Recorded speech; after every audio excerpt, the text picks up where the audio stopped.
This is Yealink's A10 Meeting Room Bar. It comes with a touch panel and a wireless presentation pod. And this little guy over here is the CTP18, the touch panel for control, which I would highly recommend because you can actually buy this unit just as a bar or together with this panel, which just gives you that additional control. Otherwise you might have to have a touch screen display or potentially have to use a mouse, and that's so last year. Plus it's wires and additional fiddly bits to support and look after. And then arguably the star of the show, this little guy over here. This is the WPP30, the wireless presentation pod. And honestly, this is my favorite part of this room system, just from my ease. The ease at which you can just plug this in, cast up your screen. Wait, let me show you. It does take the capabilities to the next level. Let me show you. I'm going to set this up really fast. Watch. I've got the unit. I'm going to go and plug it into my bar. My bar's just behind me over here.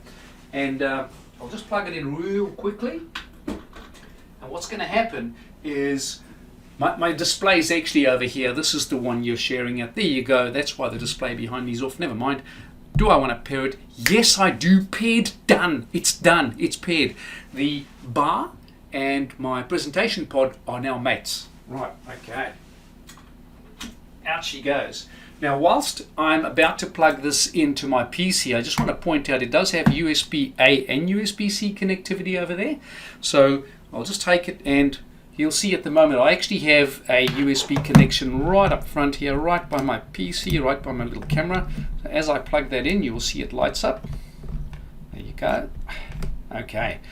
Little green light indicating there's activity. Besides the A10 being super slick, super simple, super easy to set up, I want to go through a few of the other items on this unit that I quite enjoy. And I'll show you firstly. It's all here in this more items here under settings. Of course, you've got all the other usual suspects in terms of functionality. What I'm after really is device settings. Now, here in device settings, firstly, pay attention. We've got the equipment name, the IP address, the firmware version, all those nice things. We've got network info. Listen carefully. 95% of the time when somebody, in fact, it's probably more than that, if somebody's having trouble with an MTR, it's one of two things. It's the account, or if the unit was working and now suddenly stopped working, well, it's your network. Somebody's made some changes, something's been updated, something's amiss. Right, so now when we look over here, you can see there's my gateway, there's my IP address, my MAC address, some DNS goodies, and yes, I can make some changes here as well if I needed to. Coming back really quickly, you'll also see that's just in about, right? We have some troubleshooting items in here. Display, camera, audio. They're all settings you can adjust right here. But in diagnostics, this is really where I want to go. Diagnostics. And here in diagnostics, you can test the audio, which I'll do. Slight delay. But that's because it's recording. And playing it back to me. Yeah, so obviously the audio works. Camera. Now when I put on the camera, it's going to turn it on here behind me, and I'll be able to see that should I want it to. Of course, I don't have a screen to share that with you just yet, so we'll just go back to... and here are two items that are, if you're an IT admin, these are super important. You've got ping over there, and of course you can put in your address to ping, and it would be good to try to reach all those addresses that you need to reach when you're having to test, right? So I'll do a quick start over there. As you can see, my Google address 8888 is working very fine. There's the latency, all that kind of stuff. And then of course we've got trace route as well, and you can check the route to a location. Those are two great additions to the testing capabilities of the Android bars. Really like that. Now that I've got my room system live running on the display behind me, I'll be able to go through the actual camera settings over there. So I'm going to go into device settings real quick. Now I want to point out as well that I haven't needed to put in any administrative password at this time to be able to get through these things. We'll get to the camera real quick, and you'll see I've got camera preview. When I turn that on, you're going to see the back of my head from way back there, which is, there you go, and you can see how high it's tracking me and trying to find me, and that depends on what mode I'm using over here. Auto framing is by far my favorite method because it finds the human figures and frames them up. Speaker tracking is interesting as well. The difference is that speaker tracking has this kind of fade that it does. You'll see it's still tracking me, but if I should move really quickly, it'll do a fade. It won't do that pan looking for you and that kind of stuff. It does a fade. Do you see that?